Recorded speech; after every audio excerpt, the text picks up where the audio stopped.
Now, what I did in the 12th planet, and maybe that is the reason for its success and for its still being so powerfully around, is that I brought to life a civilization that was hardly known before, and that is the Sumerian civilization.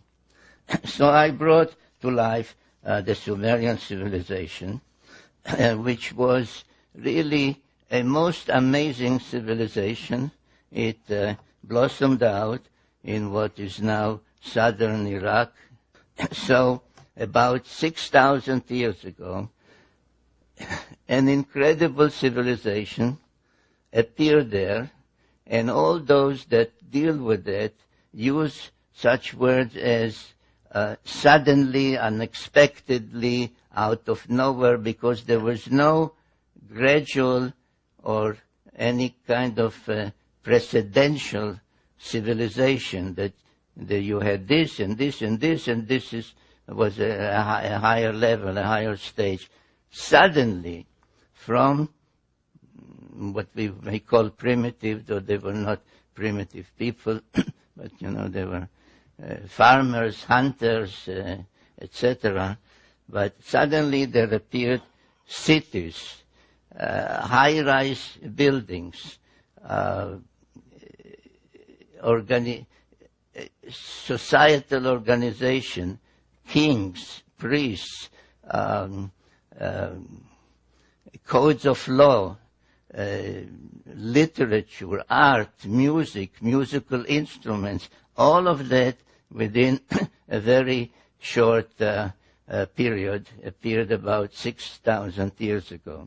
But I want to mention tonight at least three of their firsts. One is writing.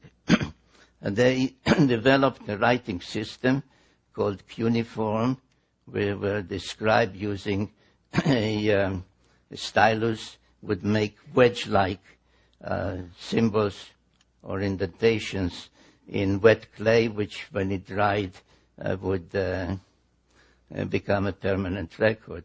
But let's say that this is a clay tablet, and I once held up a copy of my book, not this one, this is a DVD, and I said, which one of the two do you think would last another 1,000 years?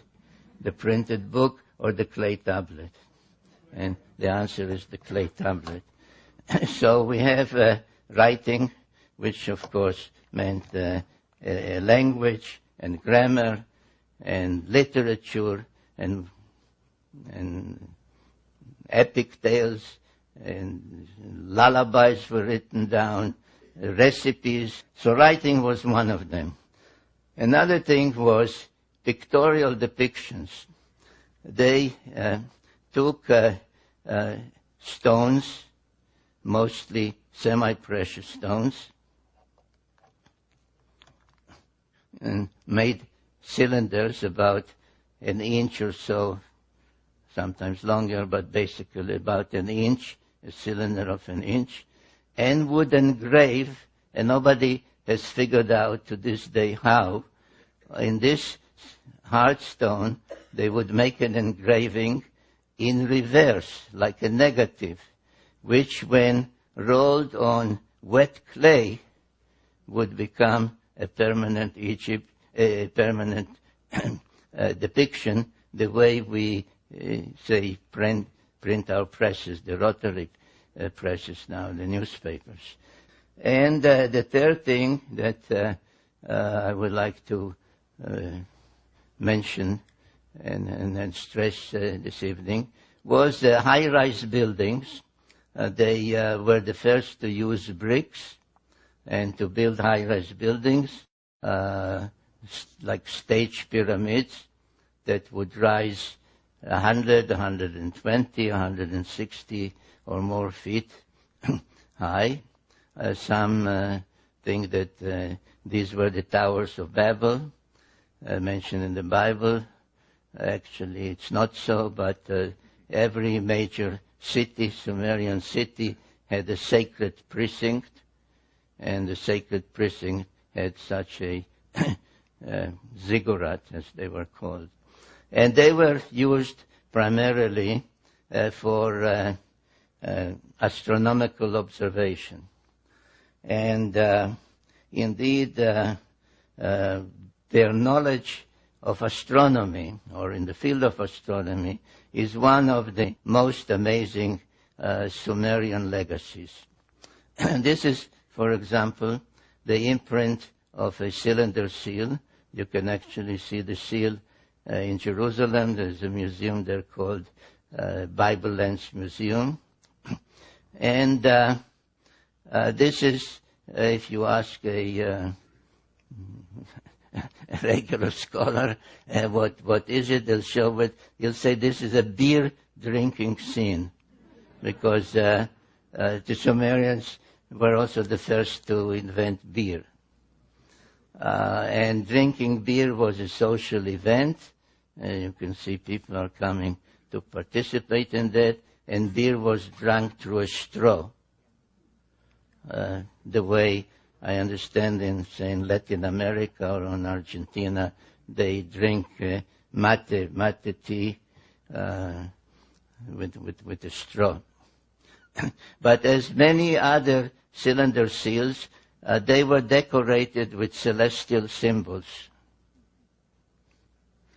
And if you study this one, you find out that it depicts the sun, it depicts the earth and its moon, it depicts what we call the asteroid belt, which is a belt orbiting between Mars and Jupiter, and nobody knows, or nobody, I mean, I say nobody because I do.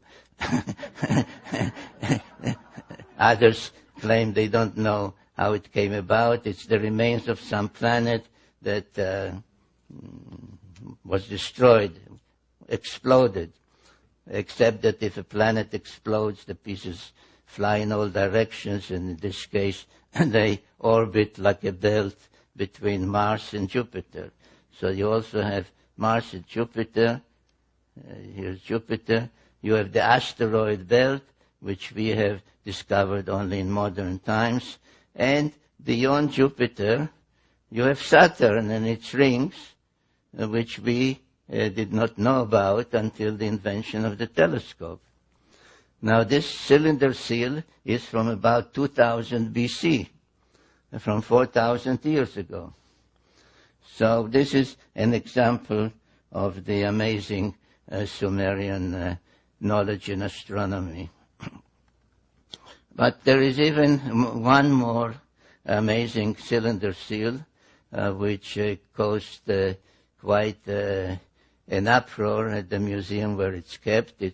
It's in a museum in Berlin at the time when I came across its existence. It was East Berlin, but they cooperated with me. They sent me a photograph. And if you ask scholars what is the scene depicted, they say, well, this is the god of agriculture granting the plow, a primitive plow, to mankind. A representative of mankind is introduced by a lesser god to the main god who grants the plow. And just as an aside, I'll say, so you tell those same scholars at the museum or in any of their scientific magazines, say, so there was a god of agriculture and that's how you look. They say, no, that's a mythological scene. That's just mythology. But whatever it is, there is an interesting celestial depiction on this one, and this is what it shows. It shows a star surrounded by planets.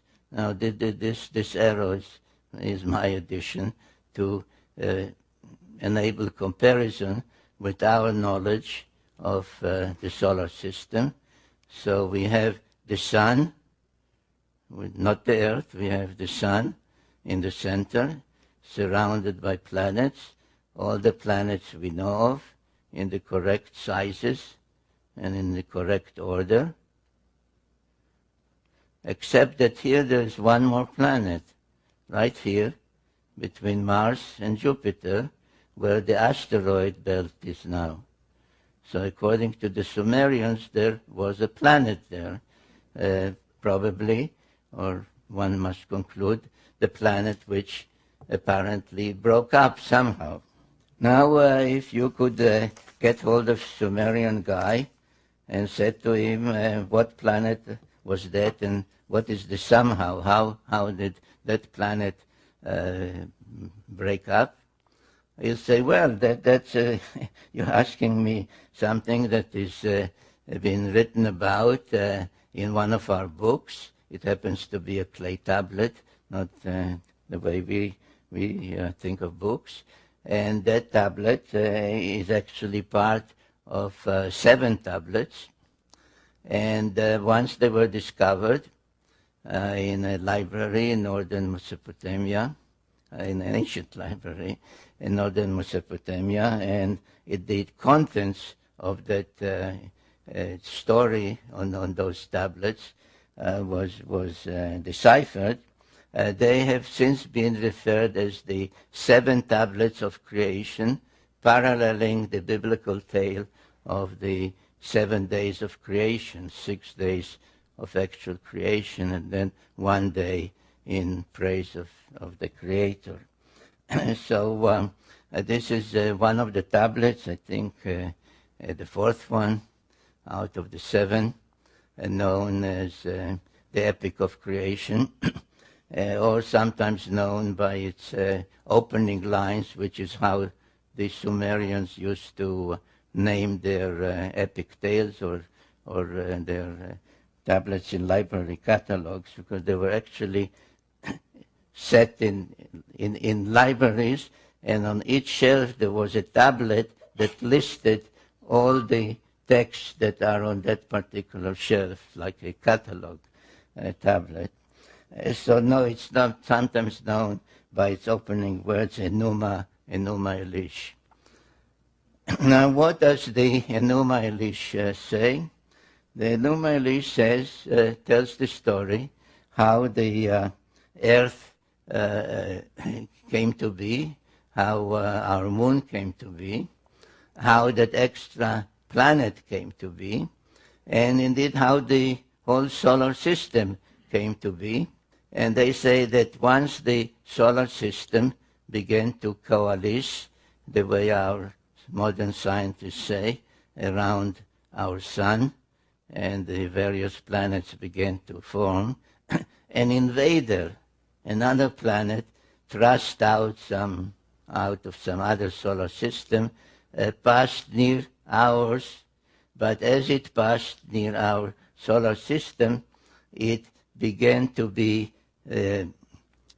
pulled in by the gravitational pull of all those other planets and changed course.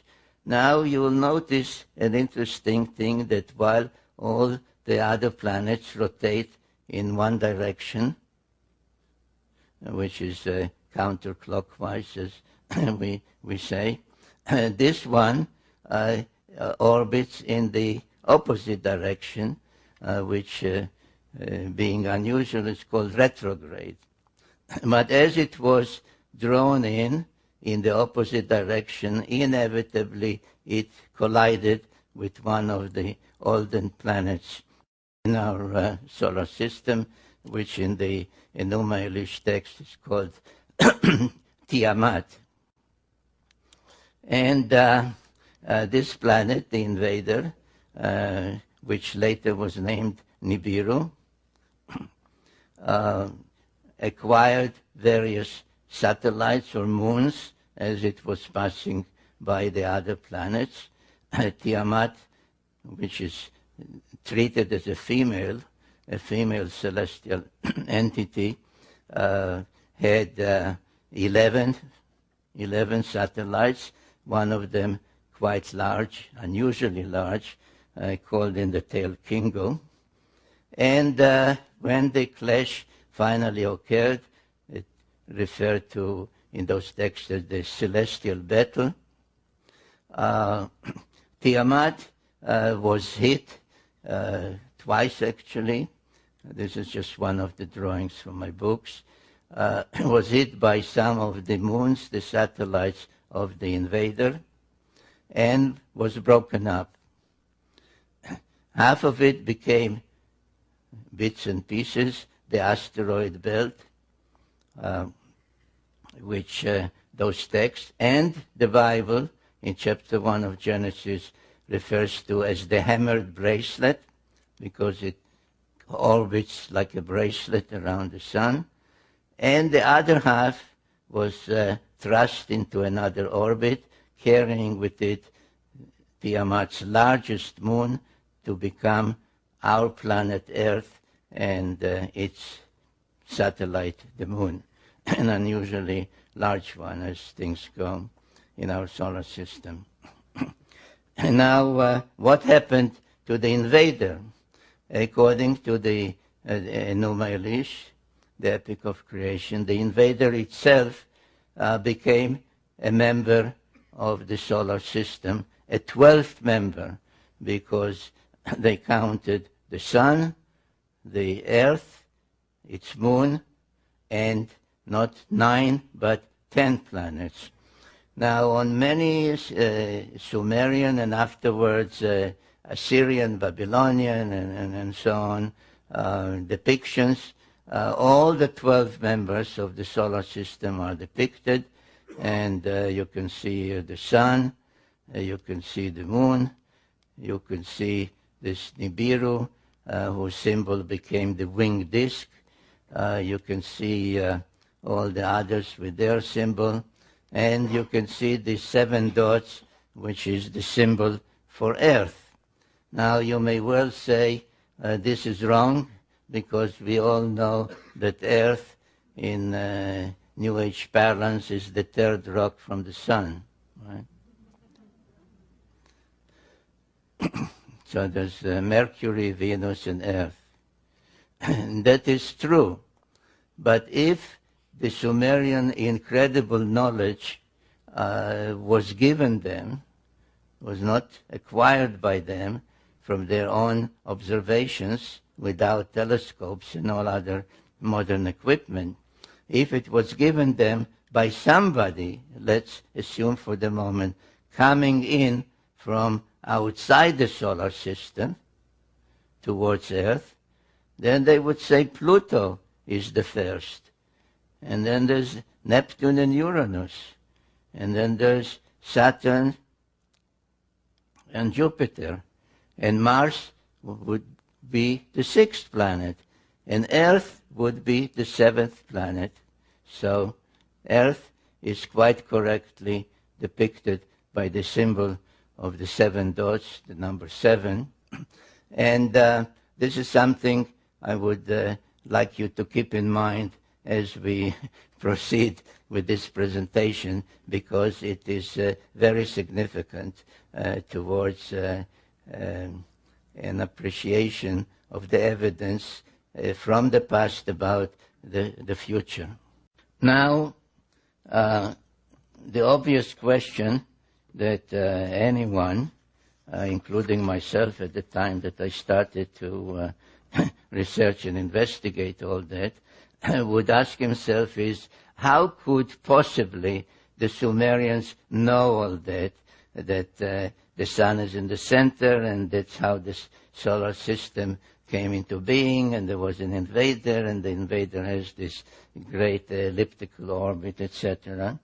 And the answer again, it is written down on, they are not called tablets, they are called cylinders, square cylinders in this case. And this one in particular, another one like it, can be seen by any one of you if you go to England, to Oxford, to the Ashmolean Museum. And this is called the Sumerian King List. And it says that about 430,000 years before the deluge, people called Anunnaki, in this text, called Anunnaki, came from their planet and visited Earth and brought civilization to Earth. In fact, it says, this and other records like it, say that civilization was brought down, and the term used in the Sumerian for the civilization is kingship. That kingship was brought down first time before the deluge and was brought down to earth from the heavens the second time after the deluge. And then there are tales, very detailed tales, telling us that at one time a group of 50 Anunnaki, led by a leader whom they call Enki, came from their planet, that same planet, the planet X or Nibiru. They came for a reason, they came for a purpose, and the purpose was that they needed gold. They needed gold with which to protect the dwindling atmosphere on their own planet.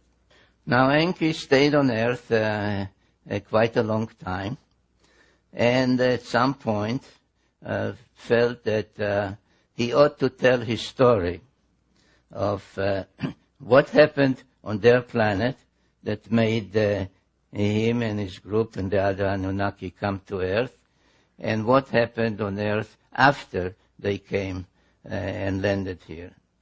And there is an actual text known to any Sumerian or Assyriologist, as some call themselves, that they will say, yes, there is such a text that is an autobiography of Enki that starts by saying, when I approached the earth, I saw greenish marshes. We splash-landed in the waters. We waded ashore.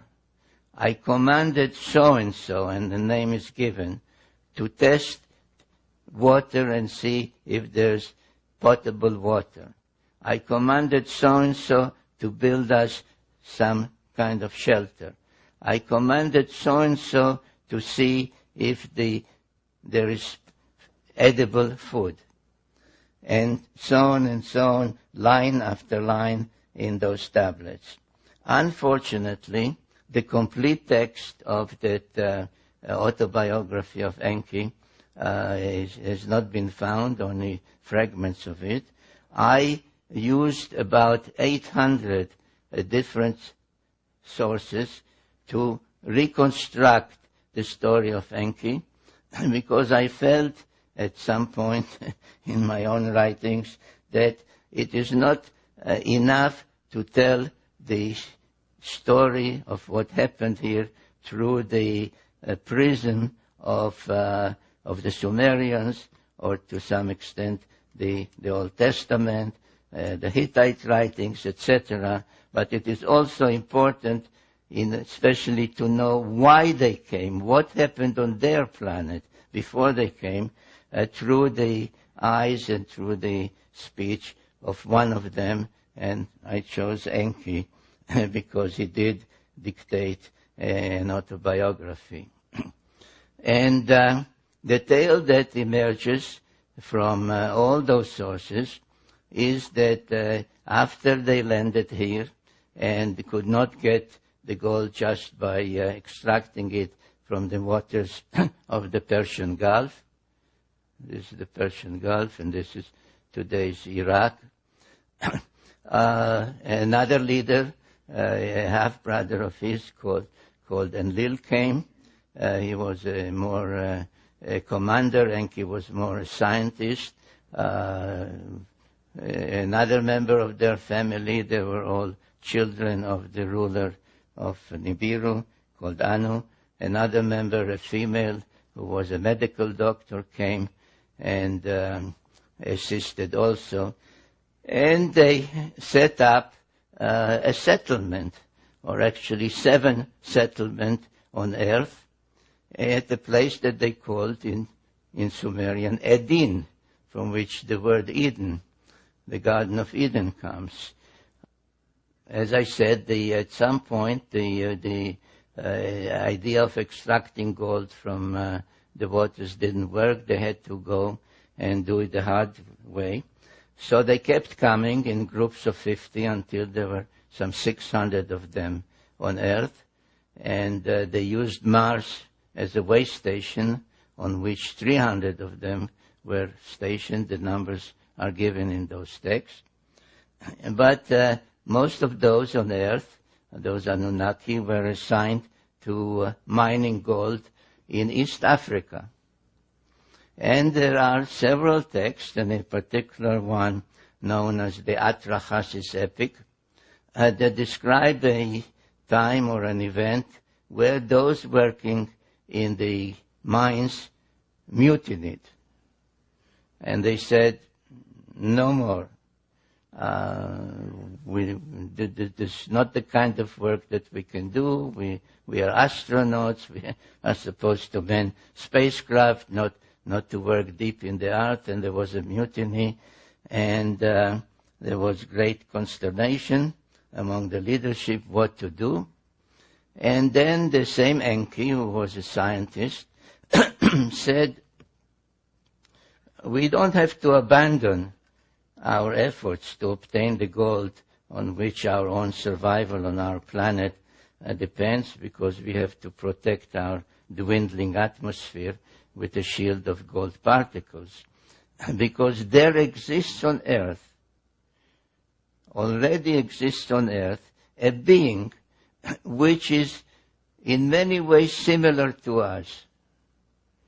And all we have to do, and those are quotes from his words in his autobiography, all we have to do is put our mark on it, our genetic mark, and thereby raise that being more to our level so that it could follow our commands, understand our language, and do the work for us. And there are quite a number of texts called creation texts that describe how Enki, with the help of their half-sister, who was the chief medical officer, through trial and error, kept trying to combine their genes with the genes of the being that they found on Earth, which we may call Homo erectus, if we wish, and finally succeeded in bringing about what was called in those texts the perfect model. And it so happens that there is a cylinder seal, about 4,000 years old, showing this goddess, her name was Ninmah, raising the newborn model men, Lulu Amelun, as they called him. And she shouted, and these are words in those texts, my hands have made it. And that is, ladies and gentlemen, how we came about. This is the long story, which I gave you as briefly as I could, of what the Bible says in chapters 2 and others of Genesis, that a group called the Elohim, which is a plural term, literally meaning the lofty ones, translated God, said to each other, let us, in the plural, let us fashion the Adam. Adam comes from Adamah, which is earth, so Adam, literally earthling. Let us fashion the earthling in our image and after our likeness. And this is essentially, in one biblical verse, what the Sumerian tales tell in quite a number of creation texts. And then after they achieved that and everything seemed to be in order, the deluge came and destroyed everything. So after the deluge, there are tales, by the way, Sumerian tales describing the deluge and its reasons and its what caused it, and why was one god angry and said, "Let mankind perish," etc., etc. But that's needs another evening. So after the deluge, when the water subsided, they had to restruct and recreate and restart everything from the beginning, and they could not do it anymore in the Edin, today's Mesopotamia or Iraq, because it was all covered with millions, or now one should say billions, of tons of mud, and nothing could be done there until the earth would take generations and generations to dry. So they shifted the whole project from where it was. If you recall, it was this way. Everything was anchored on Mount Ararat, the twin peaks of Ararat, which stand out as a marker, and laid out exactly the same idea of a landing corridor this way. Now they used as one of the facilities to serve their purposes a great platform that they had built here and that survived the deluge, right here. And again, using this notion of equidistance from there to the spaceport, which was here and here, to create the whole landing pattern, they chose a new mission control center, a new place for the Duran key, right here.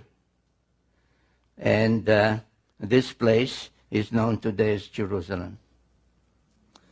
So Jerusalem, and I sometimes, either at seminars or when I took groups with me to tour these places, I would say to them, why is Jerusalem sacred?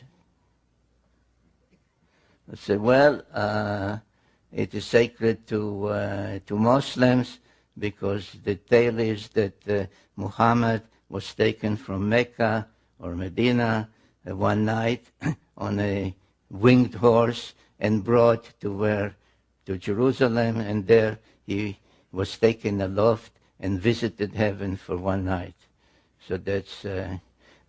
But why was Muhammad taken to Jerusalem? Why wasn't he lifted just from Mecca or Medina? Well, because that place was already known as a sacred place, because Christians believed that that's where Jesus preached and was crucified, etc. So I said, so why was Jesus crucified in Jerusalem? He was born in Bethlehem. He came from Nazareth. Why Jerusalem? Well, because that's where the temple was. The Jewish temple, the Temple of Solomon. So why was the Temple of Solomon there? Well, people don't know.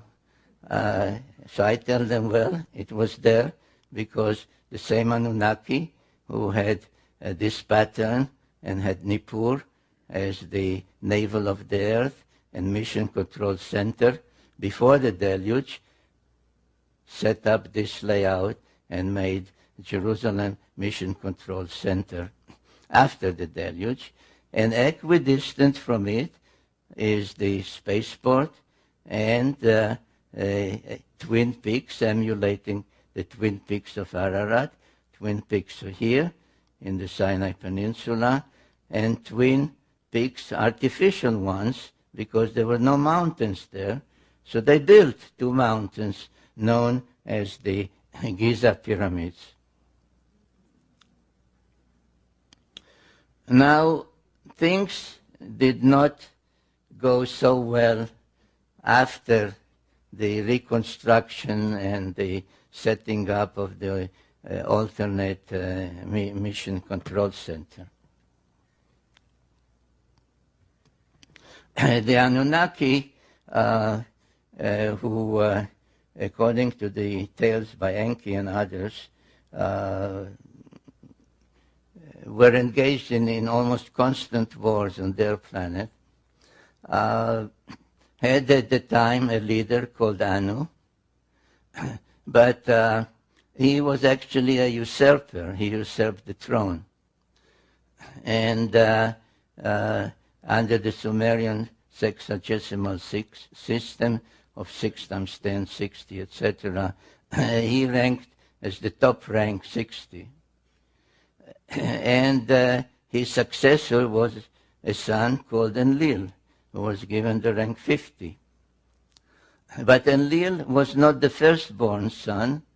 It was Ea, or Enki, as previously known as Ea, Enki, who was really the rightful successor, but he was demoted to rank 40, and so on. So there was a pantheon of 12, matching the 12 members of the solar system, and matching other 12, without belaboring it, 12 months of the year, 12 tribes of Israel, 12 disciples of Jesus, and so on. So 12 was a celestial number.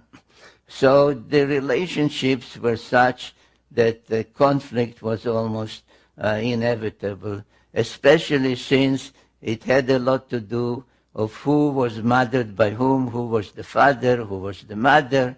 If this one was also the son of Anu and Antu, then he was this rank.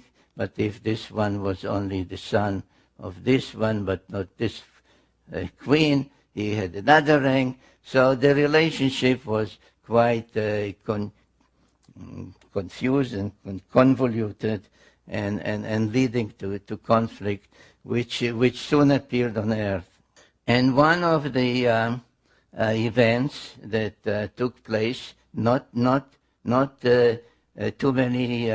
relatively too many years after the establishment of that great pattern of landing pattern in Jerusalem and the Space Force, etc., and the 2 artificial mountains in Egypt, was that wars broke out.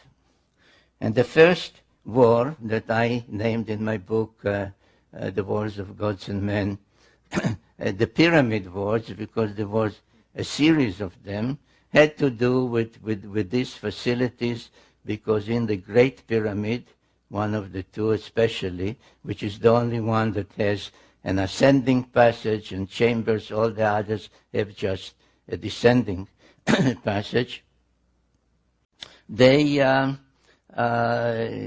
were a prize that one side tried to deprive from the other, and the first series of pyramid wars took place there. In that particular war, the two main protagonists were the main son of Enlil, called Ninurta, and the main son of Enki, called Marduk. And in that war, it was Ninurta who was the victor, and his victory was commemorated in some cylinder seals and other depictions. This was his symbol, the eagle, and this was his victory's depiction, how he won the war over the two pyramids, and another depiction where you see actually all three pyramids. And this, by the way, is another of the proofs, of which I have many, and I deal with it extensively, of who built the pyramids and when they were built, and that you see that already in Sumerian times, which preceded the pharaonic times by thousands of years, the existence of the pyramids was already known. In one of the next wars between the various clans of the Anunnaki, the Enlilites, the Enkyites, Ninurta, Marduk, etc., they resorted to the use of nuclear weapons. In 2024, almost 4,000 years ago, the Anunnaki resorted to the use of nuclear weapons. There is a long text called the Era Epic, ERRA Epic, that describes the reasons, who did it, how they did it, what the number of nuclear weapons that were used in 2024. The unintended consequence of that was that a wind blowing from the Mediterranean brought what they called in those texts, they're called lamentation texts, they called the evil wind that brought death to everything alive in Sumer. As the nuclear wind passed, reaching from the Sinai to Sumer, it did not destroy anything. The lamentation text lament that the stalls stand, but the animals that were there are all dead. The houses stand, but everybody who lived in the houses lies dead in the streets, on the roofs, etc. And that was the end of the great Sumerian civilization about 2024 BC. And in that one, unlike in the previous wars, where Ninurta, the son of Enlil, was the victor, Marduk, the son of Enki, was the victor, and that was the beginning of the rise of Babylon. Instead of Sumerian and Enlil and all the others, it was now the era and the time of Marduk and the Babylonians. Now we are starting to leave ancient history, and we are starting, or I'm starting, to take you by the hand and lead you not only to the present, but also to the future. And to understand where history is taking us, when the dust, let's use that expression, the dust of the nuclear explosion and the demise of Sumer settled, several hundred years later, when perhaps passage was possible again after the use of nuclear weapons here, a major event took place. It is called the Exodus of the Israelites from Egypt. And the Bible says that after about 400 years, God remembered. He said, oh, by the way, I forgot all about those people. There was this guy, Abraham, and I promised him a certain land, the promised land. I made a covenant with him. And then I forgot all about it. But now it's time to fulfill my promises. And the Israelites left Egypt, and I didn't write it yet in any of my books, but I can tell you now that if I ever do, I will tell you that the starting point of the Exodus was the Sphinx, because the Sphinx gazes precisely along the 30th parallel towards the spaceport. There was, of course, no more spaceport there, but the mountains remained, and the mountain which held the various facilities was there, and the Bible calls it Mount Sinai, the mount in the Sinai Peninsula, Hara Elohim, the mountain of the gods, of the Anunnaki.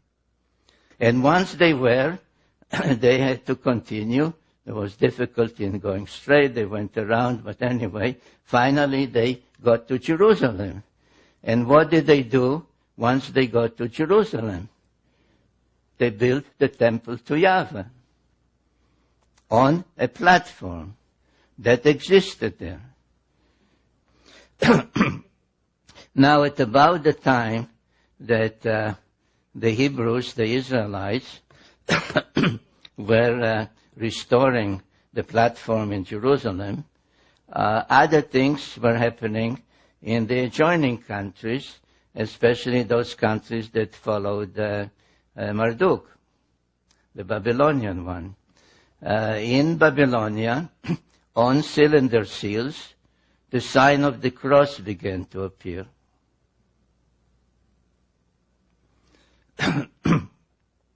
In Assyria, the kings began to wear the sign of the cross on their chest.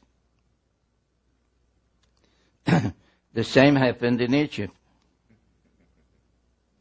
Now, these are all from around 1000 BC, 900 BC, 800 BC, 700 BC. Now, what does it mean? What does it signify? Well, the sign of the cross, it may come as a surprise to my Christian friends. The sign of the cross is not a new sign, and not a sign developed or invented at the time of Jesus. This is a very ancient Sumerian sign, and each time that the planet Nibiru, that usually was depicted as a winged disk, was on its way back to our vicinity, each time that the reappearance of Nibiru was expected, the depiction, the symbolism for Nibiru, for the planet, changed from the winged disk to the cross. So this one, for example, this is one of the most ancient ones. This is another one. This is when agriculture was granted to mankind. And if you look at the orbit of Nibiru, roughly 3,600 years, so at some point the planet is here, or here, or here, or here, or here, or here, and at some point the anticipation of its return begins. And that, I suggest, is when the sign of the cross began to reappear. In one of my books, The Wars of Gods and Men, I deal with all the various wars that took place, not only the very early ones, but in particular the ones that started to become more frequent and more ferocious as the return of Nibiru became closer and closer. It seems as if it became much more important who would be in control, who would welcome them, whose particular aspect of religion would be more predominant, etc.